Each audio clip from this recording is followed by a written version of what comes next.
A Subdelegación do Goberno en Pontevedra, Xefatura Provincial de Tráfico e a Garda Civil teñen en marcha unha campaña para previr atropelos de persoas maiores nas estradas da provincia. Este martes a iniciativa chegou a Cambados, onde un grupo de persoas asistiu a unha xornada formativa centrada na prevención. Concienciar as persoas maiores, primeiro, da utilización dos chalecos reflectantes como unha medida de seguridade fundamental, logo de respetar as normas de tráfico, de, na medida do posible, cruzar sempre por os pasos de peóns habilitados e, por outro lado, tamén respetar os propios conductores as limitacións de velocidade que existen nas estradas. O subdelegado do Goberno explica a necesidade de impulsar campañas deste tipo na provincia, máis aínda atendendo os datos de atropelos mortais rexistrados no que levamos de 2026. Neste tempo faleceron 7 peóns, 6 deles eran persoas maiores que camiñaban polas estradas. É unha campaña que, pois é especialmente pertinente este ano porque lamentablemente levamos xa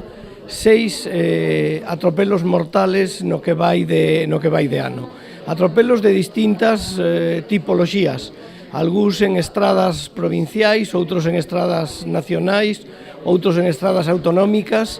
En algúns os peatóns respetaban a sinalización e cruzaban por pasos de peatóns habilitados, en outros non. Na comarca do Salnés rexistrábase a finais de marzo un deses atropelos mortais. Foi nunha estrada autonómica en Vilanova. En Vilanova de Arousa, e que na comarca do Salnés, pois unha muller de 88 anos tamén cruza irregularmente unha estrada, a pesares de que a menos de 30 metros do lugar do atropelo había un paso de peatóns, pero, pois lamentablemente cruzou aí e tamén foi atropelada co resultado de falecemento. Abel Losada aproveitou para rexeitar o que cualificou de demagoxa de algúns partidos políticos que dixo pretenden vincular a sinistralidade únicamente ás estradas nacionais. De feito, 3 das víctimas perderon a vida en estradas autonómicas, 2 en vías da Deputación e unha nunha estrada estatal.